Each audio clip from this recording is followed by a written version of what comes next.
Hi, guys. This is Captain Steve. Welcome to another episode of Over the Edge. We have Will Levatino on today. He is a content creator, business owner. Um, he owns a restaurant in Brooklyn. Will, thank you very much for taking your time out of your day to come talk with us today. Of Really course. appreciate that. And what's the name of your restaurant and how'd you get started? So the restaurant's called Greenpoint Fish and Lobster, and as you can tell by the name, we sell fish and lobster. Sure. We started about 12 years ago, and the concept was a fish market and restaurant. So when you walk in the door, first half of the restaurant is going to be the fish market, and then in the back is the restaurant. And when we started, a big part about opening up something in New York is that you have to stand out from the rest of the people. In this day and age, unfortunately, having a good product, good food, and good service is not going to keep your doors open. I've seen a lot of really great restaurants get beaten down by New York, and everyone in New York is kind of looking for that. It's a lot like social media. They're looking for that viral thing, Oh, that yeah. that picture that they can post on Instagram while they're eating, that, whatever it may be. And some restaurants get away with just decor, Sure. and it's just, it looks pretty in a picture. Our concept, which wasn't meant for social media, it was really what we were going after, and it kind of caught on, was that we were using all underutilized species and offcuts. So when you walked into our fish market, you weren't going to see things like salmon and flounder. You were going to see more odd things, like up here in the Northeast, we get a lot of bluefish that Sure. people don't want to touch. Right. And that was on our menu. We were cooking with the collars, the heads, Okay. um, things like that. We have a lot of dishes with green crab, which most people view as just bait up here. Gotcha. And That's what they because use for those tautog, right? For the exactly. blackfish. Ah, Yeah. gotcha. And if you ever been around a bag of green crab, you know why people stray away from cooking with them. They smell like death. Gotcha. So it's it's not the most appetizing, but that smell does not translate into when you cook them. Sure. But yeah, so we that was kind of how we got to start, because we were doing something a little more interesting. Um, and whenever whenever you can offer someone the chance to pat themselves on the back without putting in any effort, they'll take it. Oh, yeah. So by coming and eating at our restaurant, they were supporting sustainability. They were Sure. supporting, and I think that's why we survived the first 5 years, and also got, the eyes of a lot of publications like the New York Times and New Yorker, were, hey, these guys are doing something different with a good message behind it. And what we had on the other end, I don't know if it was mentioned, but I was the chef when we opened. Okay. And I put together just a very simple menu, because one of the things lacking in New York as well was fish cooked correctly. Gotcha. It didn't have to be these insane, over the top, wow you dishes. A lot of Right. people in New York had just never had a piece of fish that was cooked right. Right. So I was like, let's just do that and let our product that we're getting kind of shine. Yeah. And I, Yeah. Did you so you started out as the chef, but you started the business yourself? it was actually another guy's concept, Okay. my partner at the time, and somehow we had crossed paths, and he was not a restaurateur, he was not a chef, but was an avid diner, Sure. and home cook. And we crossed paths, and the more that we talked, I think he realized that he needed a little help to kind of make it solid, and that was how I got involved.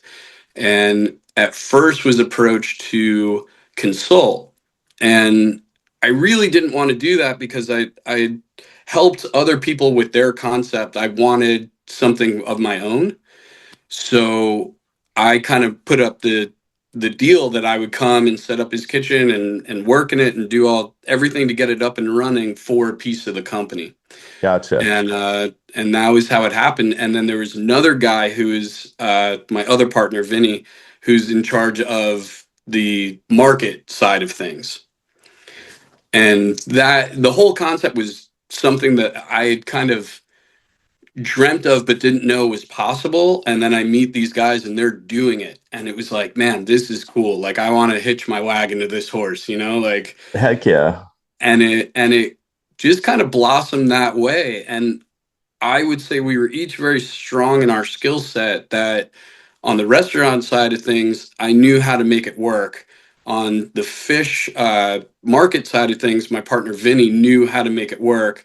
And our other partner was very, very talented at social media, which 12 years ago wasn't a huge thing. No. And before the restaurant even opened, we had something like 20,000 followers on Instagram Oh, wow. that thought we were an up and running brick and mortar restaurant just by the way he presented it. Right. That's awesome. So the branding was really solid before the doors ever opened. And that was my first taste of watching social media work. Oh, yeah. Because I don't know what your first experiences were with Instagram, but it was like, I'd pull my phone out and take a picture of the slice of pizza I was eating and go, good pizza. And then, that was it. I mean, that's what I did. That's what I used to do. It was a lot of just pictures, right? And it wasn't like the videos and like what's actually happening that people really connect with. I think if you show people what's really happening in real life, at least for what I've done, they can really connect with that, and they connect with you as a person more than just a picture. Yeah. So they kind of build a relationship. It's almost like a reality show or something like that at times. Yeah. It is. I think there were people that were masterful at it, and my partner being one of those people, that it wasn't just random hodgepodge, whatever. It told a cohesive story. Right. And you got to, like you said, you got to know us as an entity. And that's what people kind of grabbed onto before they even came through the door and tasted the food. They were already invested in our mission statement and what we were doing, how we were trying to do it. And that was when I got to see kind of the power of social media, Oh, yeah. It is a powerful thing. I always, my wife is my business partner. Basically, we have just a small fishing operation here in Clearwater Beach. And, we've spent the past 10 years really trying to build that brand through social media. And we started out just, not really knowing much about it and just kind of learning along the way.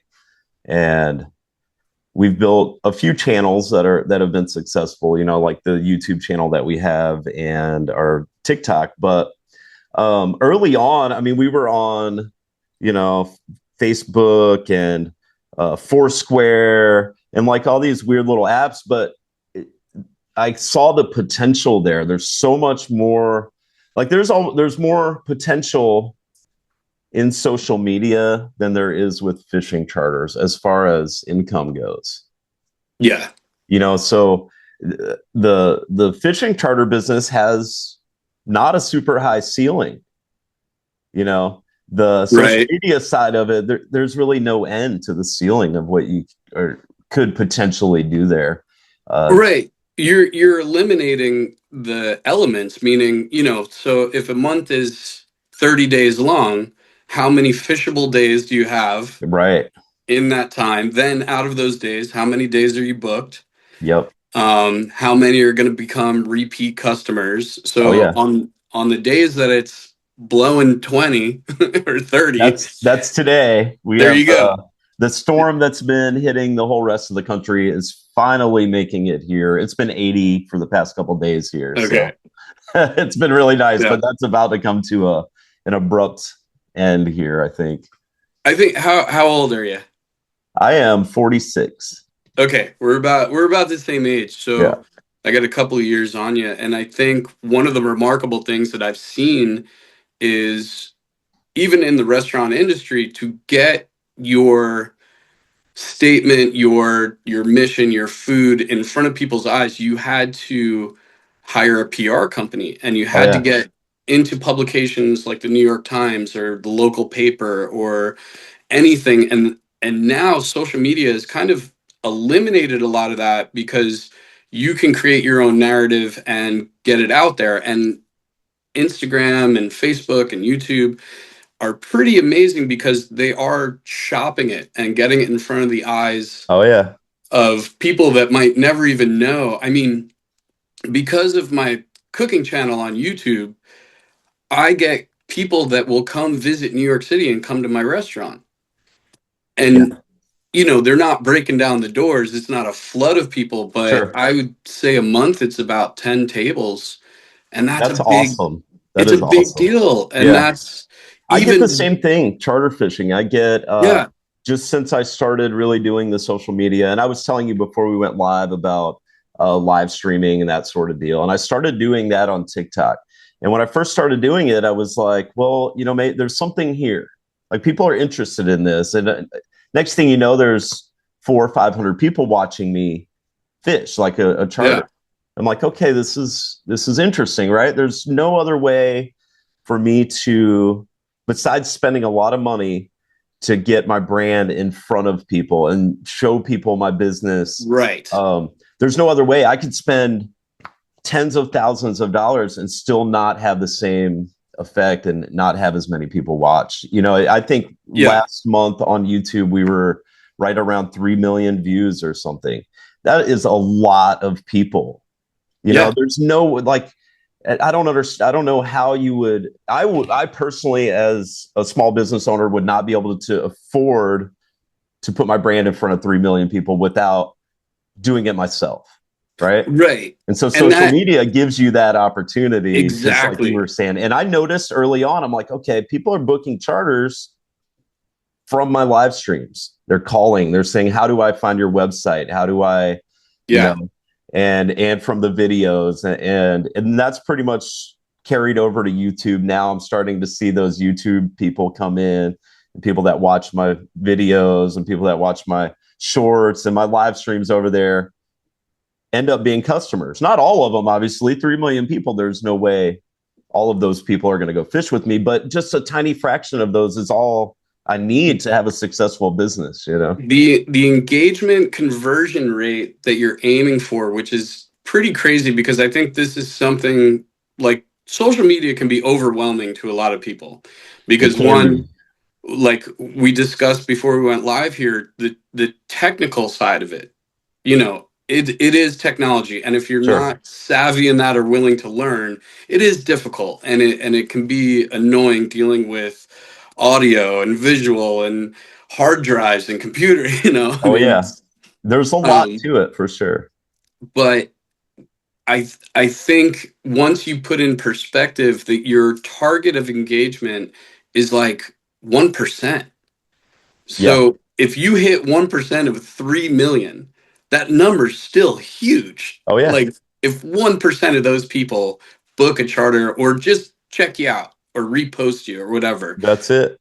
it's huge. And when you put that into perspective, it seems a little more attainable. It's Oh, like, yeah. okay, I can hit 1%. Absolutely. I remember like so really I think how my following really grew to start with. Like I used to live stream like when I'm riding out, and then I would be out of range and I Mm, wouldn't have service, so people can't watch anymore. And I would just be like, okay, we'll be back later, guys, on the ride in. Or sometimes we would fish near shore and people could watch that.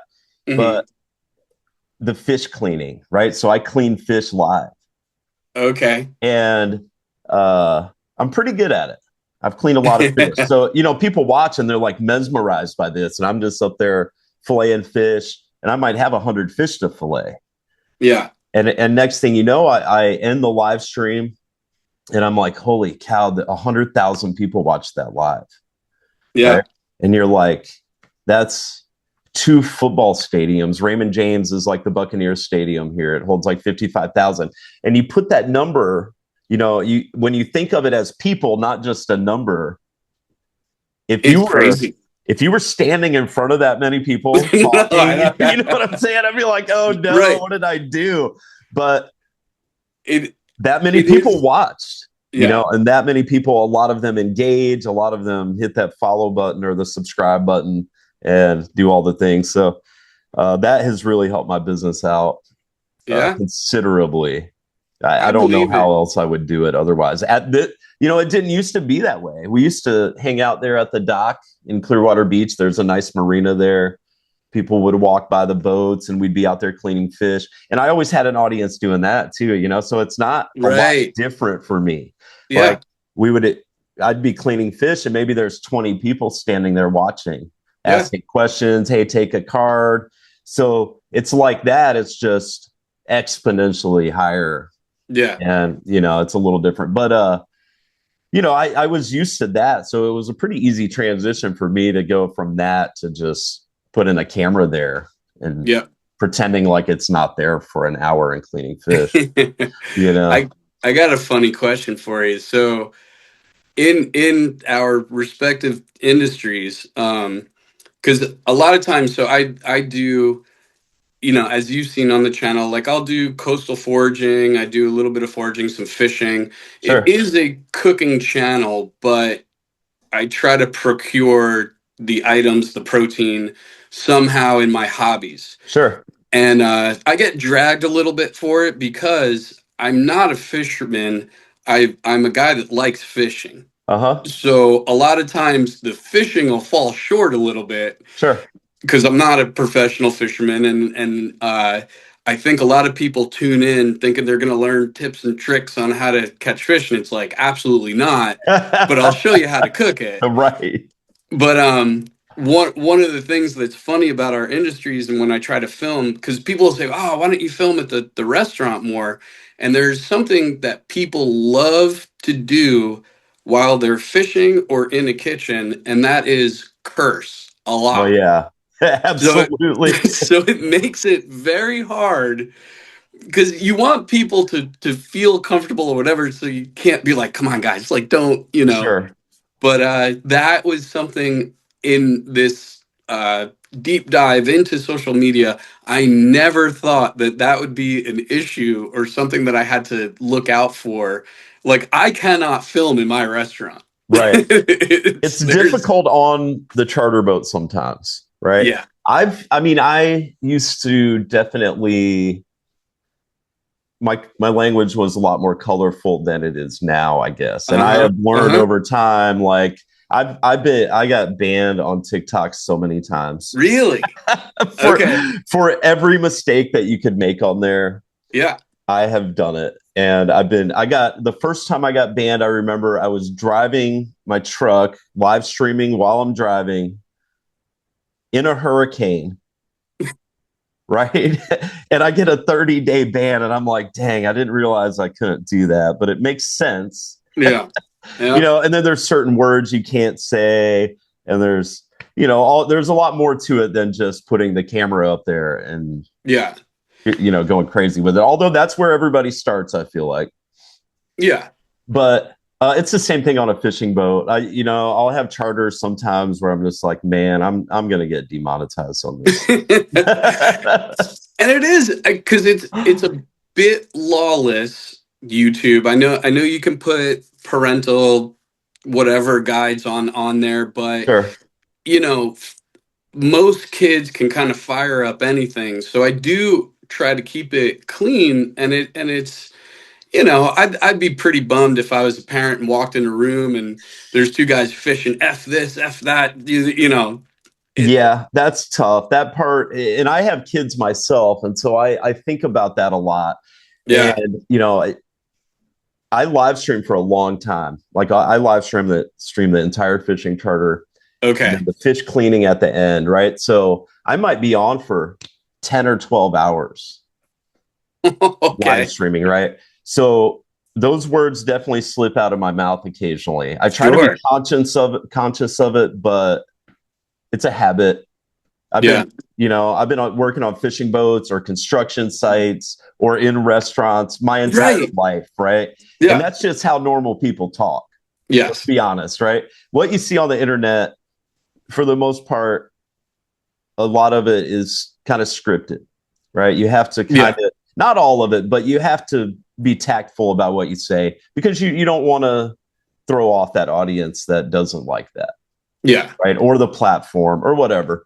Um, so I find myself like really having to be conscious of that. Now, when I bring guests on the boat, that's what throws the variable into it that Yep. I have no control over, and it's been mostly easy to navigate that. I Yeah. think I've had a couple times where my videos got demonetized because of the language. Ah, okay. Now I have had that. I think one or two live streams over the past year. So it's not like a huge deal, but it happens. Yeah. And I YouTube, I really haven't had a lot of issue with that. it's only an issue if you get reported. They're not Right. policing you. They're letting you police yourself in Right. that you say is there foul language, whatever, and then they're people buying ad space can decide whether or not they want to put it in your video. Sure. But it's if you say, "Oh no, this video's good," and then someone's like, "Hey, this guy dropped 50 f bombs," you're in trouble. Yeah. Yeah. I so in the fall here, we do a lot of squid fishing, and it's at night. It's a very interesting way to Oh, fish. that's cool. Do you guys use those jigs, like the Yeah, squid jigs? Oh, cool. and it's what I've wanted to do because it's a nonstop action sort of thing. Once you find them, they're Sure. there. You might get a lull or two, and I've always wanted to maybe not live stream, but just film the process from beginning Right. to end. And in my head, I'm like, okay, from when I hit the record button, how long can I make it before someone says something that I cannot put on this video? Oh, yeah. Man, I've made it 10 minutes. I've Yeah. never that video has never been made because it's impossible.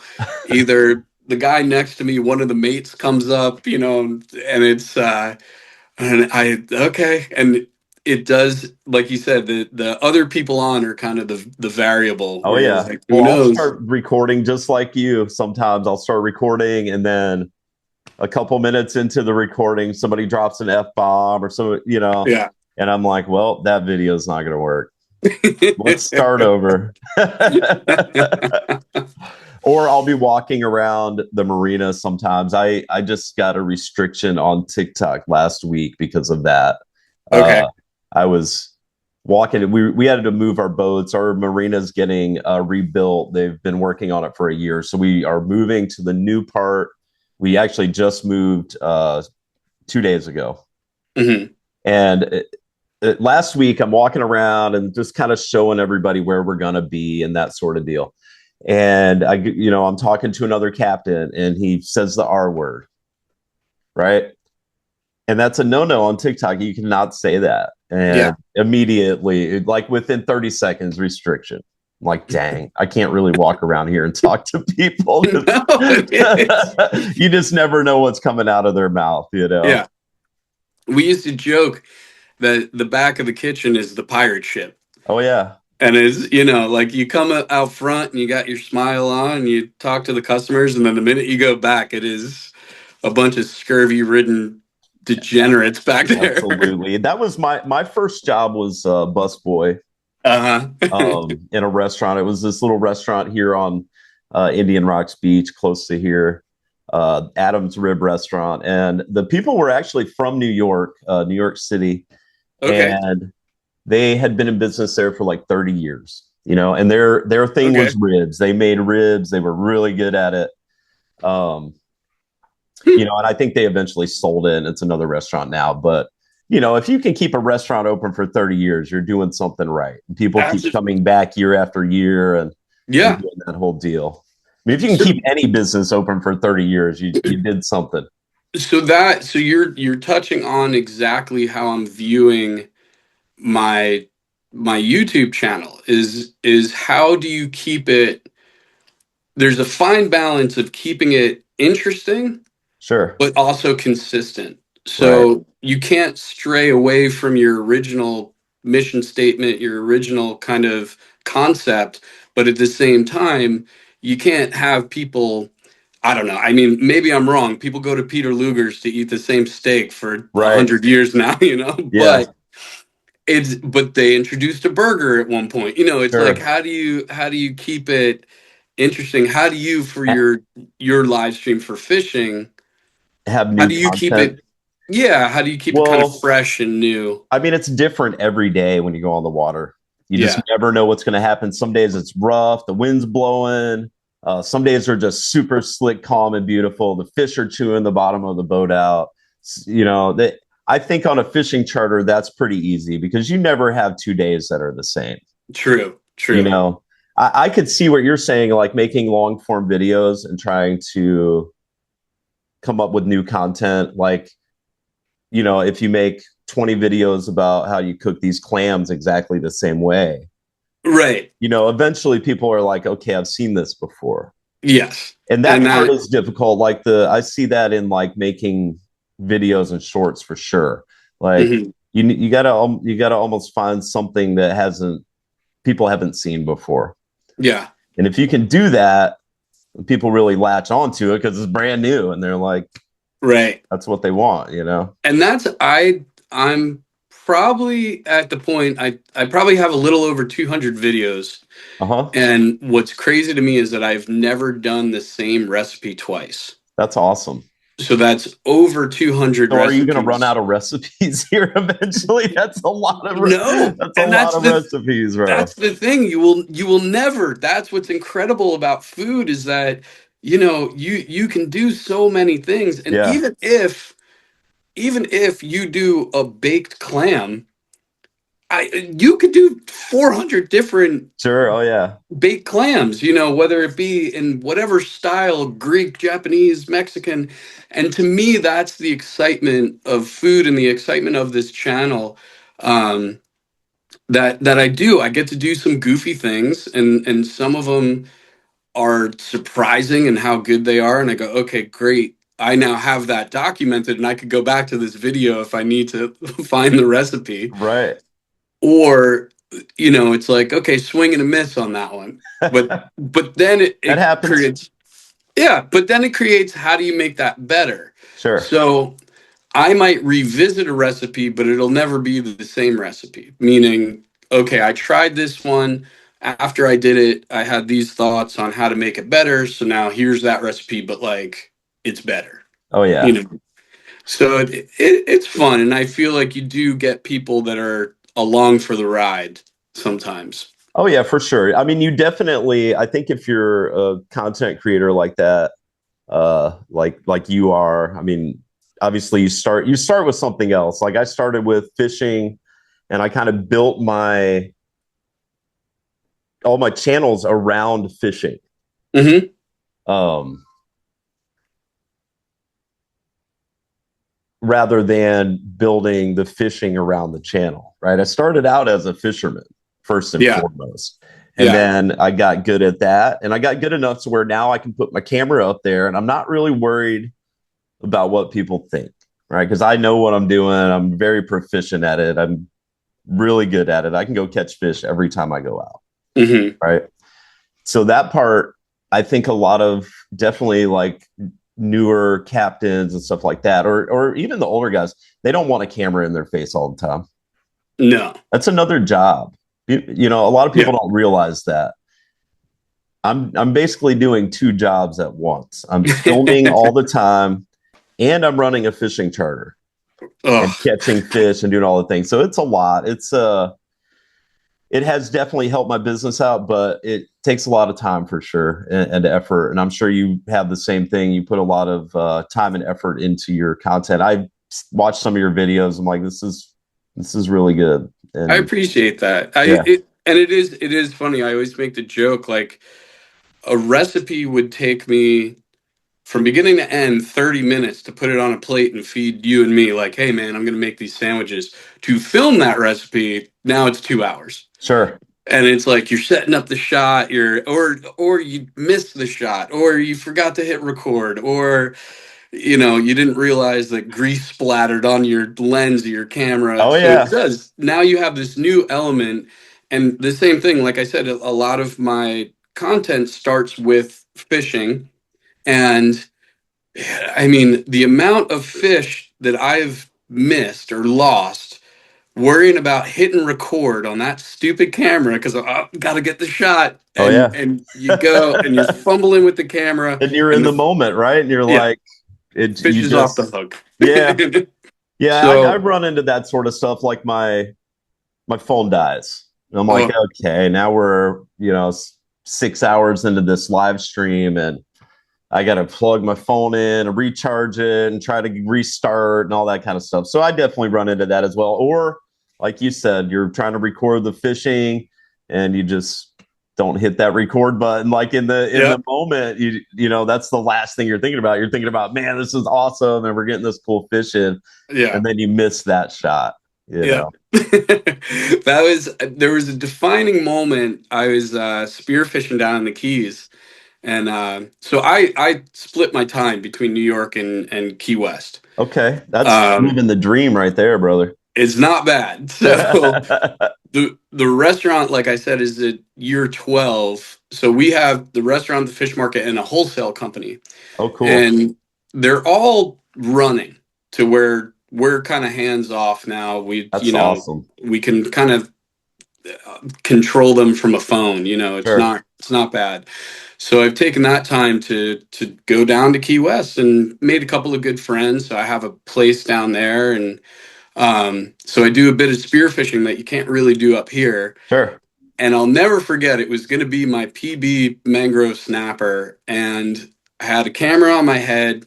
I'm coming around a little mangrove island, and out comes this just giant mangrove snapper. We both pause and looked at each other, and I had two choices: to fumble and try to get the camera recording, or take the shot and get the fish. Uh-huh. And I waited long enough and contemplated this long enough that the fish turned on me, and I thought, just take the shot, take the shot. So I shot the fish, then hit record. So from a cinematic point of view, it's horrible Oh because yeah. you never see the shot. You just see all of a sudden the camera cuts and here's this fish in the mangroves with a spear through it. But to me, it was like, forget the shot. I'm filming my real life. Oh yeah. I'm not Martin Scorsese. Right. I'm not, listen, I want to secure the fish so I have something to cook. And that to me was more important. And I was very nervous about putting that video up because I thought I was going to get just absolutely dragged for not having that shot. Not one person cared. That's And awesome. they were stoked and they were Yeah, like yeah. congratulating me on the fish. And no one was like, oh, I wish I saw it, did not matter. And it was like, that was a big moment for me that it was like, like, and I don't know if you suffer this on your channel. Of course, there's a lot of hate. I get a ton of Oh hate, yeah. It happens. but, There's but trolls, there's all that. yeah, but your core fans are rooting for you, Oh and yeah. it's like, there's a lot of forgiveness, and if you can make it up in other aspects, like I'm sure for you, the kind of wild variable is going to be your actual fishing. Oh yeah. But then as far as the fish cleaning, you can put forth a fantastic product. Oh yeah, absolutely. Now the fishing we can usually do well, but it is fishing. So some days they Right. bite, some days they're like right now the water's kind of cold here. So I went grouper fishing on Saturday, and it was probably one of the slower fishing trips I've had in a long time. Okay. I think we ended up with three, nice fish, but we're normally limiting out on those fish, you know? What what was your what was your initial, like, putting yourself out there on social media is, it's a bit humiliating at first. It's a It can bit, be. um to where, like, you kind of wonder, like, why am I doing this? Like, what brought you to social media? What was your Well, I was really just trying to promote my business and my brand, Okay, so so that's that was where it the intent. started. And I don't know, probably 4 years ago or something, I downloaded TikTok, and that's really where it started. Okay. I had social media before that. I had an Instagram and a Facebook and a YouTube channel. I think I posted a whale shark video on YouTube probably 15 years ago. Okay. Right. And that's like, I had like a couple of videos on there that I just never put that much effort into it. I didn't Right. see the full potential there. I knew there was some kind of potential there, but I didn't really understand completely. I mean, we're about the same age. I'm from that generation where we didn't have cell phones. We were outside Right. playing, riding our bikes and playing with our friends. You know what I mean? We Yeah. weren't like sitting in front of a screen scrolling all day. So I downloaded the TikTok app and I'm looking at it and I'm like, man, there's a lot of people on here fishing. Like Hmm. there's something to that. So I started posting some fishing videos on there. And at the time you needed 1,000 followers to be able to live stream. Like, man, if I can just get that 1,000 followers and put my camera up there and live stream some live fishing, because we really do catch a lot of fish, and I watch a lot of the fishing channels and I'm like, man, these guys are catching like 2 fish an hour, right? Hmm. And we're catching like fish after fish after fish after fish. So there's a lot of action. Yeah. It's exciting. It's offshore fishing, So if you're in the right spots and the fish are biting and everything lines up, there's more action with that than just about any other kind of fishing. Yeah. So so it just started out. I didn't even point the camera at myself. I was just videoing the fishing. I Hmm. was a Hmm. little intimidated by that, by like putting my face in front of the camera. That's what I And mean when you're yeah, oh starting. yeah, I Yeah. had that. I used to have That's the camera. I would put it up in the front. I drive from a fly bridge, so I would put the camera facing outward, okay. right? And like we're riding out, now the camera's facing out, and I would talk a little bit, but it was a little weird, right? Yeah. Like Oh all these yeah. people are watching me, and the more I did it, the more comfortable I got. And then I realized if I turn the camera around and actually talk to people and engage with people, it was a lot more relatable. And Yes. the longer you keep people there, the more that platform puts new people in front of you. Yeah. Right. So I figured that all out basically on my own. I'm like, okay, now we turn the camera around and I start talking to people and answering questions and interacting with people. And my live streams just went crazy. And now, so I tell you what I've done since then. And that has really, I mean, it's been the difference in building my platform, my social media platforms. I put a Starlink on my boat. Okay. And pretty much the minute I did that, my channels took off because now I am live streaming something that nobody else has ever live streamed before. Do you like, what is your average viewer tuning in for? Meaning, are they tuning in to hope to one, find your spots? Uh-huh. Two, Maybe. like, are they hoping for tips and tricks? Like, hey, we go out grouper fishing, but like, how is this guy rigging? How is, I or are think they there's some of tuning? that, but I Yeah. think it's like a reality show, man. It's like people Yeah. just want to see what's happening in real life. I think a lot of people that watch maybe don't even fish. It's like I believe watching that. it's It's like pretty. watching a soap opera sometimes. It's Yeah. like you know, like what's gonna happen today? Yeah. And you just never know. I mean, it's a fishing boat. You just never know what's going to happen. I've broke down before on my live streams, been towed There in, you go. Okay. and Yeah. I've Yeah. just had all. I've gone through deckhands, and that really gets me sometimes. I'm like, I'm running a business, and I have a deckhand, and maybe he's not performing up to what I think he should be. And I've let guys go before, and then all these people that watch daily are like, where did that character go? Yeah. Where is that person? And I'm like, well, he doesn't work for me anymore.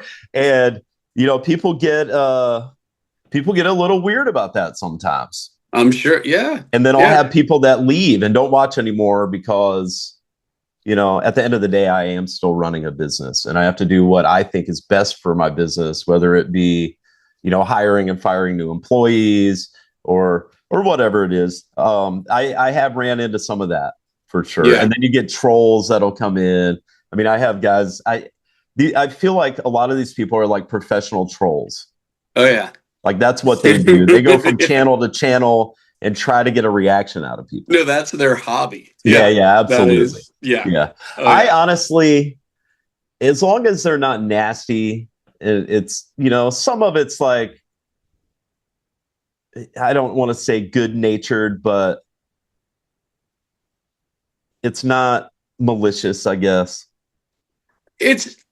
I think also in the fishing and the cooking world, like even in mechanics, but when you're dealing with something mechanical, there's X, Y, and you get Z. Oh, yeah, There's only so many ways to change a tire, and you can sure. change a tire. The thing with fishing and cooking is that there's hundreds of different ways to do something. So of course, whatever way you do it, someone else is like, that's wrong. Oh, yeah. Even if you catch 1,000 fish with the way you're doing it, they're like, nah, you got to do it this way, That's not the man. way to do it. I get that quite often. And People those are will the come in and be people. like, I had a lady that was on my live stream the other day that was like, um, you can't hold the fish like that, right? Okay. You're killing the fish. You're taking its slime off, and we're catching small panfish one after another. And we're Yeah. just grabbing them and taking them off the hook. Some of them are going back. Some of them are going in the bucket, the bigger ones. And she just went on and on about how we were, killing all these fish. And I'm like, lady, I understand what you're saying, but we're not hurting these fish. They got a hole in Yeah. their lip, but those fish are all surviving. We're in 20 feet of water. It's not like their stomachs hanging out or anything like that, like Yeah. if you're Yeah. offshore. And, you get that sometimes, or people that are like, if you do it this way, like you were saying, it would be easier. And I Yeah. just look at that like I've been a professional fisherman now for like 20 years. Right. And I'm pretty set in how I do things. I have definitely a good blueprint on how to run a charter business, on how to do the fishing side of it, how to deal with people, how to deal with the vessels and maintenance, and just so much that goes into that. Advertising, and I guess you're always going to have that where people Of think, course. the armchair quarterbacks. It's like watching your favorite football team. Yeah. And And the that's quarterback throws an interception. You're like, why did they call that freaking play? And so I always compare it to, like, if you're watching a TV show or a movie, it's like a horror movie, the people that yell, don't go in there, oh right? yeah, Now, like in that movie, you could say that out loud. Now you can type that message out and it goes to the person. and they see it. I mean, I see Right. it. I read the chat, and I'm like, okay, So that's what's wild about this, is that people have a direct link to you, that even if they have, and this to me is the difference between a troll or just someone who has an impulsive opinion, sure, and it's going to be the other side of the bleachers, meaning no matter what you do, there's one side rooting for you that says that's great, the other side tells you that's horrible, whether it be you catch and cook a fish and they tell you, oh, perfect example, I have 2 crappie videos, that's it, uh-huh, only 2 on my channel. In one of them I figured, you know what, let me do kind of a off the wall recipe, because everyone fries crappie. sure, You type in crappie, it all comes up fried, whatever. So let me do something different. So I turned it into a burger, made smash burgers, okay. and oh, you ruined it. You should have just fried it. Why didn't you fry it? No, you're supposed to fry crappie. What are you doing? Fine. 2 years later, now I go crappie fishing the other day. I'm like, you know what? Let me just fry it. Like, Sure. why not? But I'm going to do it my way, maybe put a spin on it, but we're just going to fry it.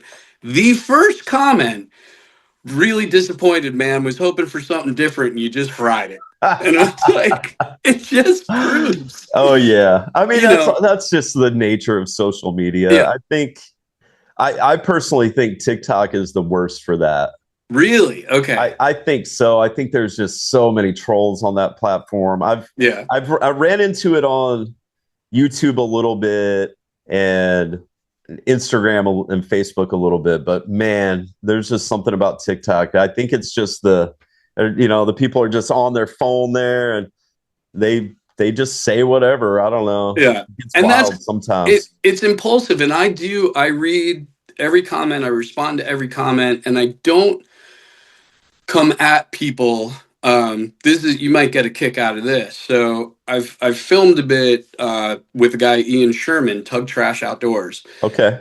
And he's very quick. If you come to his channel and you're the slightest bit rude, he will Uh-huh. block you. Okay. And he's fast with it. Like someone comes, they say something he doesn't like, blocked. Sure. So now that I've been filming with him a bunch, all the people that he has blocked that were talking smack on his channel that can't anymore are coming to my channel to talk smack about him. And I'm like, what? Like, that's how badly they want their opinion Oh out there. yeah. Oh yeah. Like this guy sucks. And it's like, oh my gosh. Like, they're like, I will not be silenced. Oh I yeah. will No, I've tell. had the same thing. I actually went through that recently. I fished a kingfish tournament here Okay. back in November. And there's a organization here, Old Salt Fishing Foundation. They put on a lot of tournaments in this area and do some Mhm. charities and stuff like that. Real good organization. But they do a King of the Beach tournament every year. So I had Yeah. live streamed this King of the Beach tournament, like all the fishing, and we caught a few nice fish. We got up on stage and weighed it.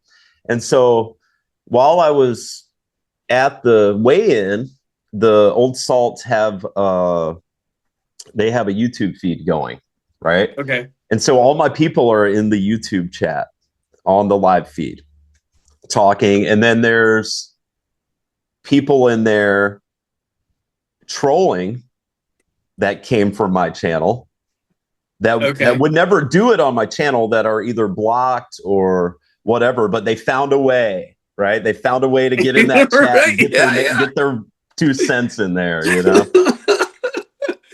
That's right. I mean, you're opening your life somewhat, how Oh much you yeah. care to share, but like you said, to get people to maybe engage with the channel or be committed to the channel, like you said, once you turn the camera on yourself, I think a lot of people invest more because it's like, hey, I like this guy. Yeah. I like this guy's point of view. I like, whatever on his take on things.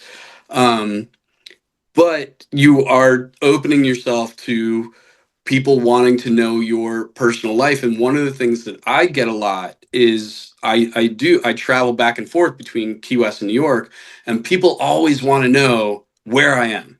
Oh yeah. And it's so bizarre to me because it's like, why do you care? Like Right. what, Well, they're but, vested, and that's the thing. And you know? so I think what I get the most hate on, um, that is consistent, and it's not even hate, it's, I think, frustration, is that I use a Japanese style fillet knife. Okay. So it is a rigid, it looks like a chef's knife. Gotcha. And it has caused more turmoil in people's lives that they're like, I don't understand why you don't use a fillet knife. And I even had a guy go, you do a really great job filleting the fish, but please get a fillet knife. And I wrote back and I was like, why are you arguing with, you just said I do a great job. So Yeah. what is the issue? Because it doesn't look like what you're used to seeing. And I have an explanation for it. So years ago, I was in a car accident, broke my neck. I was quadriplegic. Oh wow. Things came back. I'm not that weird, That's awesome, man. dude. That's got to be scary. It's crazy. Like Yeah. I am that story where one day my toe moved, Oh, the that's next wild. day my feet, my ankles, my knees, everything came back. But I Good for have, you, brother. That's life changing there, oh, man. dude, just trust me. Yeah. So I have limited sensation and movement in my hands. So a flexible fillet knife, it has too much play in it for me. And for years, that's what I used because that's what I saw other people using. Sure. Use a fillet knife. Uh-huh. So after fit, and I was like, man, I am bad at filleting fish, like really bad. And I just couldn't understand it. And I was like, I'm trying, but God. And then I watched a couple of Japanese filleting and I realized they were using a more rigid, solid knife. Sure. I gave that a try, and like overnight, I was like, okay, I'm not bad at filleting fish. I just didn't have the right tool for me. Sure. And even when I explain that to people, they're like, "Oh, that's great. Get a Dexter." I'm like, I like, used a Dexter for years and years. That was always my knife yeah. of choice. I've recently, I guess in the past 2 years, started using sword fillet knives. Have you ever heard of Oh, them? yeah, of course. Yeah, yeah. The Yeah. owner of that company, Connor, hooked me up with a couple knives. I've been using one. I actually dropped it in the water Saturday, so I'm hoping he's going to send me another fillet knife. They're an interesting style, the sword ones. Well, they make I've all actually. different styles. I mean, that's the Oh, thing they do. about Okay. fillet knives. Like, even Dexter or any of the other companies that make Yeah. fillet knives, or the ones that have been around a long time, you can get any kind of style or size or shape or Yeah. flexibility that you want, really. And I don't think really that any two people, unless I take somebody and teach them how to clean a fish personally, they're Right. going to do it a little bit differently than me. Like, Yeah. I watch some fish cleaning videos on YouTube and some, the other platforms, and I'm watching and I'm like, well, that's not how I do it, but the guy did a hell of a good job, Exactly. you And know? that's um I've worked in a lot of different industries from when I was younger. And one of my first careers was a tattoo artist. Uh-huh. And the guy that I worked for, I'm very, very thankful for him because a lot of people would buy a tattoo machine, buy their ink, buy their needles, and then tattoo. And he really wanted us to learn from the ground up. So we had to build our own machine, make our own needles, make our own ink. And what I learned in that was that I could then take a machine that was tuned to my hand, to the speed at which I moved, the weight that I could support. Sure. Um, and if you took that machine and put it in someone else's hand, they couldn't use it. Right. And I try to also relate it to, like, if you've ever owned a crappy car in your life, you know how to drive that car. But if Oh, someone yeah. else gets behind the wheel of that car, they can't figure, like, oh, you got to put it in reverse before you put it in first. Okay, That's right. like, okay. So again, if the end product is good, I don't care what you use. That's right. It doesn't matter how you got there. I mean, it's just like you were saying about the fishing. There are so many different ways to do the same Yeah, thing, and yeah, people get caught up on that, I think, like the fillet knife or the fishing or just about anything else in life, I guess. Like, you have to rigidly do it this way or it's not the right way. yeah, But that's yeah, not really how it works. Like, so many people, different people do things differently and they end up with the same outcome at the end. yeah, You know, I think you have that anywhere, but people definitely get weird about that stuff yeah, yeah. for And sure. it is crazy to me that someone can watch success and still say you're doing it wrong. Oh yeah, You're yeah. like, what do you what? I Like, know. I mean, it's like fishing for 20 years and then you have someone come on your live stream and tell you that you're holding the fish improperly. It's a little weird. Like, okay, well, I'll definitely keep that in mind next time, but I'm probably going yeah, to keep doing it how I've been doing it for a long time. Yeah, I mean, you're going to have that anytime you do anything in the public eye, you're going to have that. I honestly think that probably drives a lot of views.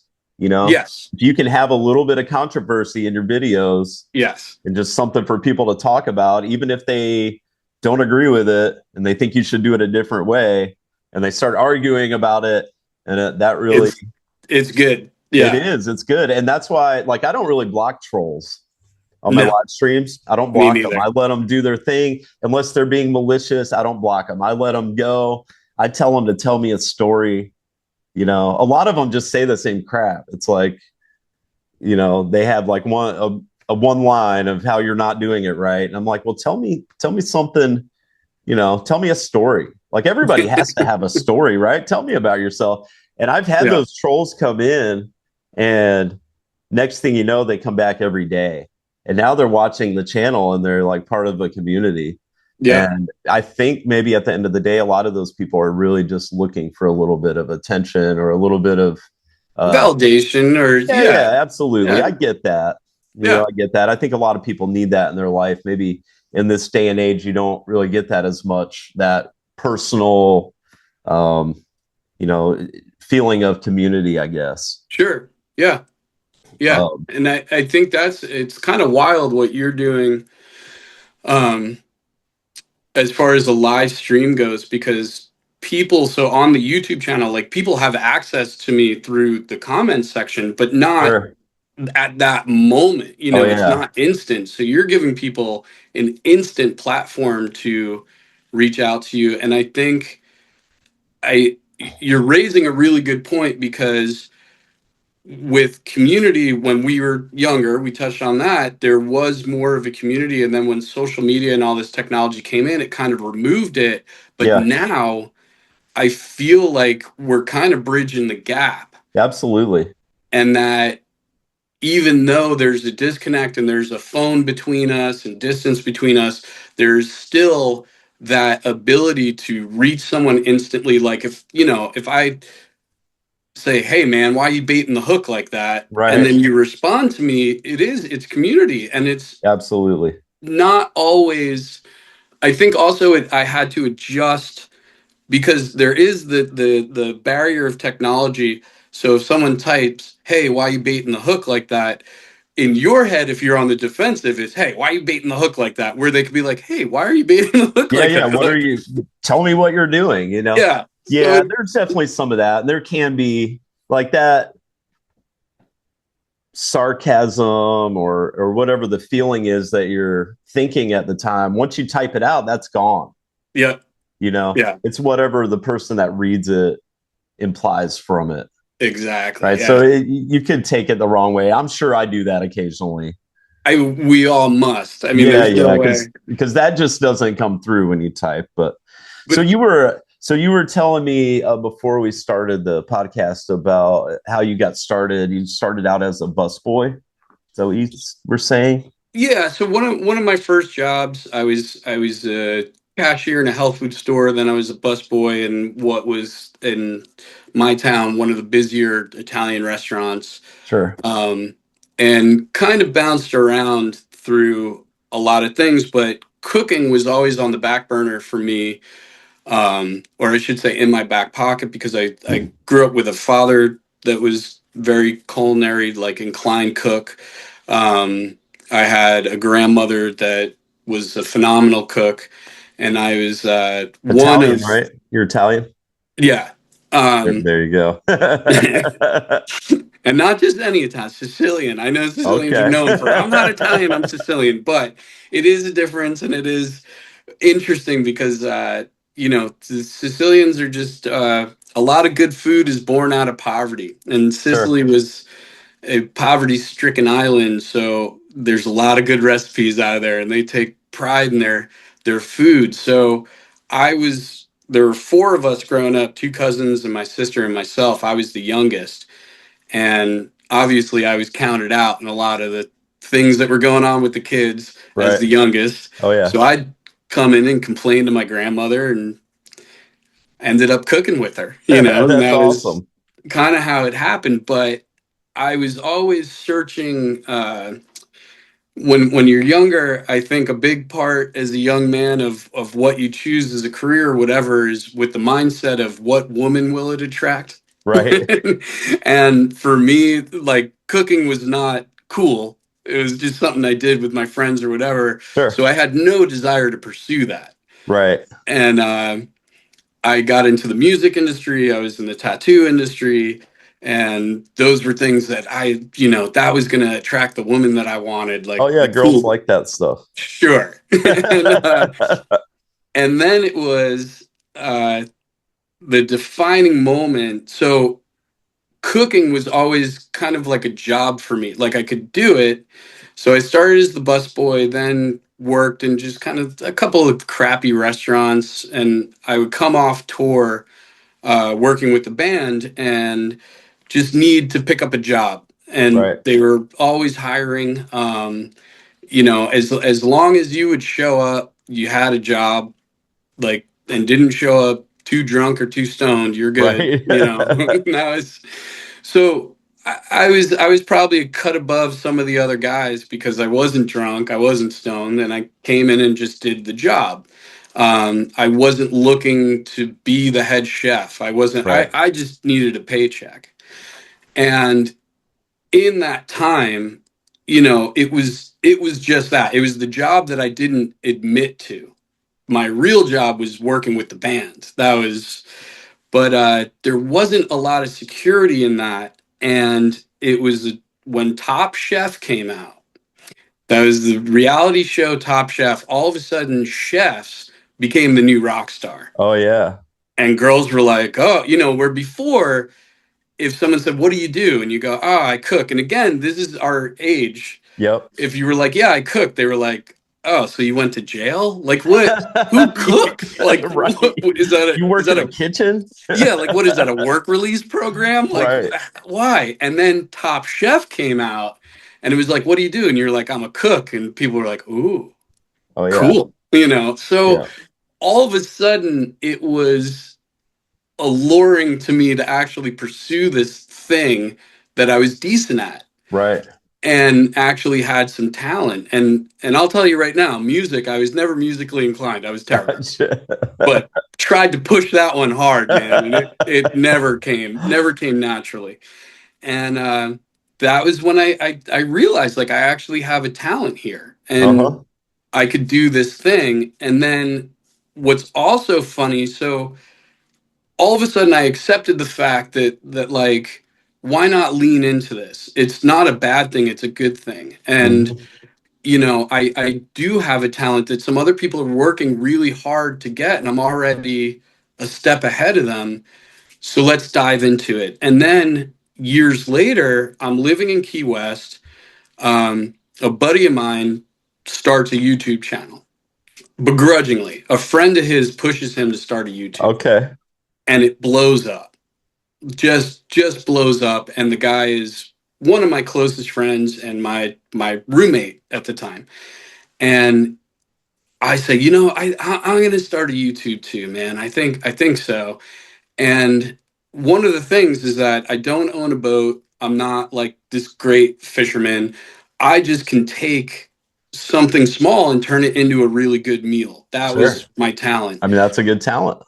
But I didn't want to be known for that. I wanted to be the guy catching the big Gotcha. fish out on the boat. So that's what I was trying to do. And my buddy kept saying, he's like, man, do like your weird stuff. Like do, Yeah. where you catch one fish and turn it into this meal or like, and I was fishing mostly land based. But to me, that was like unappealing because I was doing that because I had to, Right. not because I wanted to. So like going over and catching Spanish Max at the Ingham in Key West was not exciting to me. It was something I did because that was the only way I could go fishing. Sure. So to put that on camera, I was like, why would I want to show that? It's like sad to me. And COVID hit. So there was a lot of boredom during COVID. I think He that changed the game big time. he convinced me and was like, man, just show cooking the collars, cooking the heads. And I was like, man, nobody wants to watch this crap. That Nobody. stuff's good though. But that's the thing. And then I finally bit the bullet, and all of a sudden people were like, hey, this is cool. Yeah. And I was like, I'd never thought of this as cool. Like to me, it was the fact that like I didn't catch a pile of fish. I caught two. So if I really wanted to make like a big meal, I had to use the whole damn fish. Sure. So it was born in necessity. And again, I keep falling on this word cool. Like it wasn't, to me, it wasn't impressive. Like I was watching these Florida guys go out and just hammer 80-pound groupers and, Right. catching wahoo and fighting them and whatever. And then there's me with like the same rod I've had since I was 15, catching a just legal Spanish mackerel. Like, like I'm really going to film this and put this out there. So that's But how you got started with the weird stuff, right? yeah, and it was I think what I was neglecting to see was that it was relatable Sure. and that there aren't a lot of guys out there fighting marlin and doing this stuff. There's a lot of guys and ladies out there that are on foot Oh yeah. and that catch one mangrove snapper and got to figure out what to do with it, you know? You found your niche.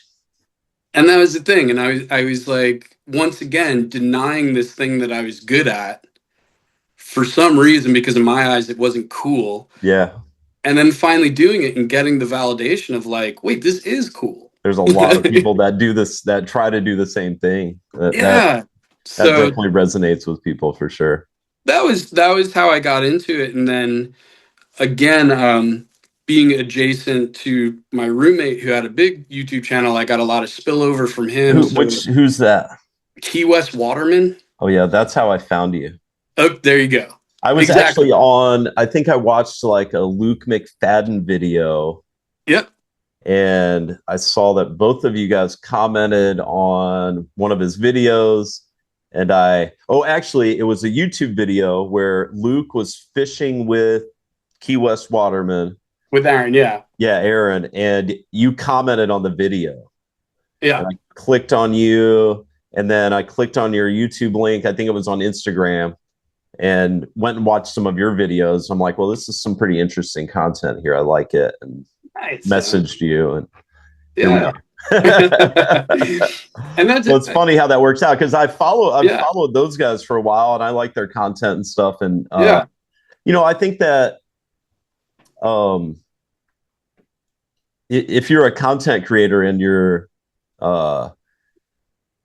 you know, putting content out there, you kind of go try to find others that are doing similar stuff or that are successful at it, and you know, sometimes try to emulate what they're doing. You don't try to copy it, but you see what they're doing that works, and then, you know, you try to maybe make your own style out of it and stuff like that. But those guys have awesome channels. They're pretty good. I know Luke used to be on TikTok a lot. I think he used to live stream there or something. That's where he started. Yeah. Was on TikTok, and I mean, just took off. And it is, I think a lot of people like the behind the scenes kind of stuff of, you know, one of my videos that did really well just recently was I wanted to show from beginning to end. So as an owner of a fish wholesale company, and the restaurant and the market, and we sometimes commercial fish for our own fish. Right. And I said, you know, I have this thing at my fingertips to kind of show the path of a fish. So like you as a consumer, you know, you go in, you look at the menu, I guess I'll try the black bass tonight. Right. Like, but where did that come from? Where did it come from? So I did a video from beginning to end where we go out, we catch the fish, it goes to the ice house, it comes into our processing plant, gets filleted, goes to our market. From our market goes to not even my restaurant, but I highlighted a restaurant in our neighborhood that buys fish from us. Okay. And showed the whole process. And you know, I wouldn't even say it was one of my most exciting videos, but I think for a lot of people, they're curious. Yeah, it educates them on how it works. Absolutely. And I think a lot with yours too, like you said, if you tell me you're a charter captain for 20 plus years, I'm going to peek in to see what you're doing. Oh yeah. Because if you're still doing it after 20 years, you're doing something right. So I'm curious, you know. and like you said, if it's the boat maintenance, if it's how you treat customers, the behind the scenes stuff is something you get to peek in on YouTube that you don't get other places. Oh yeah, for sure. And you don't see that for most charters. If you go out on a fishing charter, you see your day of fishing, right? You see, even on the fishing, a lot of the fishing channels, that's what they show, right? They'll make a video of their day of fishing. Yeah. And here's what we caught, and this is how we caught them. And you know, and those are cool videos, but they don't show everything that goes into that. The process. Running a charter boat. And I mean, I've done everything from rebuilding engines in my garage live. Okay. You know, hanging out till 2:00 in the morning, pulling pistons out of an engine block and just all kinds of crazy stuff, you know. And if you ever want people to tell you how to do something, start working on an engine. And you will have every shade tree mechanic in the country in your chat telling you exactly how to do it and what you're doing wrong. And no, literally refitting a 13-foot Boston Whaler in my driveway Cool. and had to pull the old motor off. The old motor, two-stroke Mercury 25. It's just Uh-huh. the boat's been in my friend group for about 15 years Man, I now, and love it's that. That's my favorite smell in the world. That two-stroke smoke, bro. That's good stuff. well, I'll ship you this one. You can have it. So the thing might as well have been welded on the boat. It's been there so long. And I had to get it off because I ended up selling it. Guy Uh-huh. wanted to pick it up. We couldn't get it off the damn boat. And I said, before anyone chimes in, these are the steps that I took. I took flame to it, hit it with a mallet, took the flame to it again, sprayed it to get the corrosion off, hit it with the mallet again, took a flamethrower to it once again, hit it. Now we're headed to the marine mechanic for him to take it off. Like I tried. Gotcha. And the immediate first response were, well, you got to hit it with a mallet. Like, did you not? Just like, wow, you didn't take a flame to it. But because Yeah, I didn't show that and only said it, people didn't believe that it happened. It gotcha. was like, okay. That's hilarious. So, yes, I know very well the minute you touch a motor, Oh that's. yeah. Yeah, they're all over that. That's fun though. I mean, I don't mind that. I've actually I tell you what, I found an engine in a live stream. I was Really? having engine problems on one of my boats. I own two charter boats. I own a 34 Crusader and a 34 Delta. The Delta's got a Yanmar in it. It's Hmm. an older engine. And I was having some issues with it last year. And I'm working on this engine. I've like done so much stuff to it, and I just can't get it running right. And can't figure out exactly what's wrong with it. I really work on most of this stuff myself because it's super expensive to hire a marine mechanic, right? Yeah. So I save myself money. I'm fortunate to be able to do that. I'm very mechanically inclined. And so, so I've worked on this engine a few times on the live stream, and I'm working on it one day, and this guy comes in the live stream, and he's like, I have that exact engine sitting up here in Orange Beach, Alabama. I have two of them that I'm pulling Yeah. out of a boat next week. One of them's got 200 hours on it, right? And I'm like, well, send me some videos of it running. Yeah. I'm like, I Yeah. want to see this thing. Send me some pictures and videos. And I talked to the gentleman, and I think within a week or two, I drove to Orange Beach, Alabama, and bought an engine from him.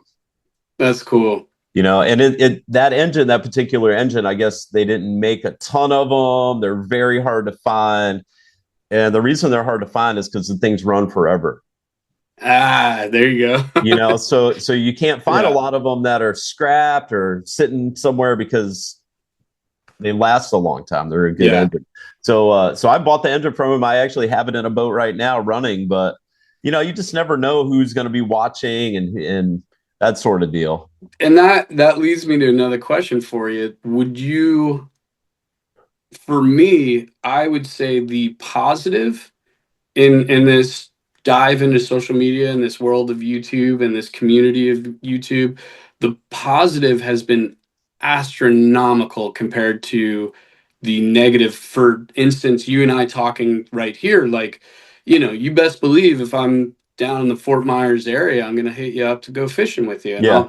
I'll cook for you and your family all Hell weekend, yeah. like, and it's so many positive things like that have come my way that that's another reason the trolls don't really bother me or whatever, because they're one comment out of hundreds of like really remarkable things. I mean, the things that I've been invited to go do, shoot, the knives that I'm using are a guy, and this is what's funny, it was a guy who lives close to me here who wrote me off YouTube, so he didn't even drag me on YouTube, and he was like, "Hey man, can I make you a knife?" He's like, "I hate watching you fillet fish." He's like, "I think I can make one that can help you." And he was Cool. the first person that gave me a really stiff blade, and it did. And I was like, "Holy cow, man, that guy's one of my closer friends now." And Yeah. like, I got like 20 of his knives. We put out a signature knife, and it just never would have happened without the YouTube, you I know? have met so many good people Yeah. through social media. I never thought, like 4 years ago or so, when I first started doing the live streaming thing, never in a million years thought that it would lead to where we're at now. Yeah. Yeah. As far as, the friends that I've made and the connections that I've made in the fishing industry, meeting people and talking to people such as yourself, and just so many others like that, content creators, but just normal people that Yeah. watch my live stream, and they'll show up at the marina. I'll be at the boat and they'll show up and they'll be like, "Hey, I brought you this lure that I made that I would like you to try out." Or here's Yeah. a couple fishing rods that were my dad's that I found in the garage. Like stuff like that, and you're like, Yeah. man, these people really um it's been weird for me. Some of it, it's touching sometimes, and you're Yeah. like, Yeah. um, I've had people show up and they're they look at you like a star, like you're some kind of movie star or something. I've had Yeah. people show up and they're like shaking, and they're like, I'm like, I'm just a dude, right? Right. I just happen to put my life out there for you guys to watch, but I'm not a movie star. I promise you that. But you're providing an escape from reality. You're providing a lot, and that was something that I the same had to accept, because it is funny. Like, some people come up and they just shake your hand and say, "Hey, what's up?" Yeah, yeah. And like that's normal to me. And then you do get the people that are like, "Oh my God, I can't Right. believe," and you're like, "You have to stop this." But Yeah, yeah. I'm not that guy. Like I'm just, yeah, but I'm you just a normal realize, like, guy. you're providing this escape from something maybe they're going through, and they Yeah, can tune out for a while and just have fun, and you're sure. giving them a little bit of, like, peace, and it's, I try to think, for me, what that was, and maybe it was like, I don't know, like Henrik Lundqvist, the goalie of the Rangers. I mean, the guy caused me a lot of frustration too. Don't get me wrong, but for the most part, I knew tuning in and watching him play, that was my hour and a half of, like, the world disappeared around me, Yeah, and I had no access to that man at all. So it's a fascinating thing, and I it is. do, yeah, a lot of good has come in my life because of it. I agree with that. Mine as well. I've definitely grown my business, my brand because of it. I've met Yeah. so many different people in the fishing industry, from people that are like famous you know, that I watched on TV as a kid, like Yeah. Jimmy Houston and Bill Dance and some of these guys that, I never would have met otherwise. And I'm like, Hmm. when I meet those guys, I'm like, well, this is Right, great. right. Can you give me your autograph? Can you Yeah. like, And in their mind, they're probably like, I don't know, I just fish. yeah, Like, yeah, that's you know? exactly right. Like, You know, but yeah. um, I mean, my escape was always fishing. Yeah. I didn't, I watched like TV shows as a kid, like on whatever was on Saturday morning, Jose Wiebe and some of those guys that Yeah. were, those were my idols as kids. I'm like, when I grow up, I want to be Jimmy Houston and bass fish for a living, or, go chase bonefish and the Florida Keys or whatever it was. That was like so far away from where I thought I could be Yeah. as a child. But it takes you away from whatever your problems are at the time or whatever it may be. It kind of gives you an escape a little bit. It's like watching your favorite TV show or whatever. Yeah. But for me, when I got older, it was just fishing myself. I would just go Hmm. out fishing. I would, and at the time, it's not like anybody was watching me, right? I was just out having fun, hanging out Right. on the beach, fishing from shore, or going on a friend's boat. Or my first boat was a 10-foot rowboat I bought at a yard sale for $50. Right? The thing Awesome. had holes in it, all the rivet holes. The rivets were worn out on this thing. Yeah. Back then you could keep a little boat on the beach. They wouldn't come and take it away if it was just Okay. sitting Okay. out there. So I had my little rowboat on the beach, and there are a couple reefs right off the beach here in Indian Rocks. And I would go get on my rowboat and paddle out there to those reefs and fish and just do my thing. And there's rivet holes in the boat. carried like a half a milk jug so I could bail it out while I was fishing, you know. But that was my escape. Yeah, And I guess fortunate to be able to share that with people now absolutely. and let that be their escape.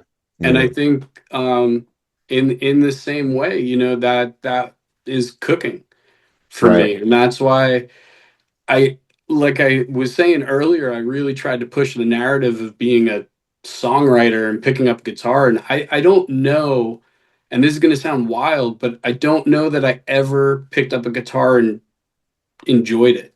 Gotcha. It was always me fighting the guitar. Right. It was, and like it never felt comfortable. It never brought me away. It was like, here's another problem. I'm like, Right. okay. Where with cooking, I think it was an escape because a lot of people envision cooking as just you make that meal. But for me, it was conceptualizing a dish went on for weeks, and then the things that I put in it and all these things, and it was like almost a math problem to solve that I was having fun solving, and then getting to actually then do it. And in your mind, and it's the same with fishing. When you picture, okay, I'm going to use these tools, this technique, let's see if it works, and then when it does, that satisfaction is unbeatable. Right. And with cooking, you're like, I'm going to use these ingredients, this technique, and then the final product's either going to work or it's not, or it's going to come close, and then you fine tune it. The same with fishing. And when that happens, it's such self satisfaction. And like you said, I wasn't doing that because people were watching. I didn't have a restaurant then. Right. That was purely my escape into something that I was truly enjoying. And now, yeah, like it's fun making these videos. It's fun coming into my restaurant and seeing people at tables enjoying the food, and having a good time. And you get to see, you get to share your craft. Sure. It's there's nothing like it. There really isn't. Well, I tell you what, tell me the name of your restaurant again.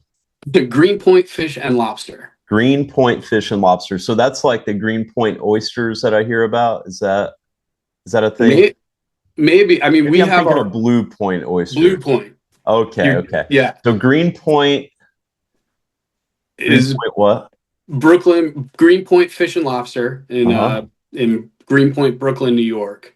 Brooklyn, New York. I Yeah. I will almost guarantee you that I know I have a lot of people in Brooklyn that watch, Okay. right?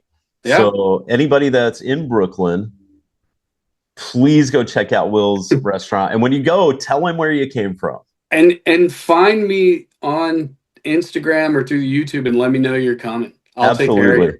Like Very that's the cool. thing. I'm more than happy, to share this with people. And if they make the effort to come in, they'll be well taken care of. Very cool. Yeah, that's awesome.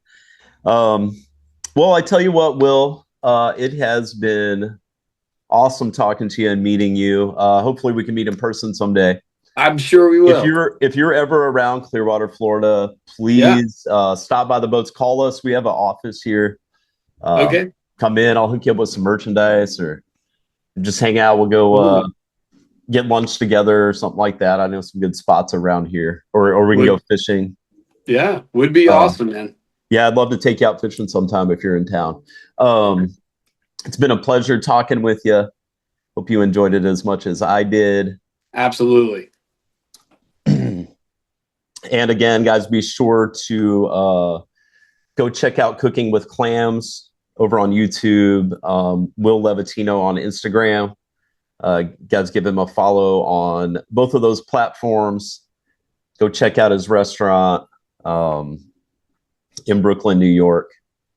Uh, it's been a pleasure. Thank you so much, Will. Yeah, thanks, man. We'll talk again. Yes, sir. Take care.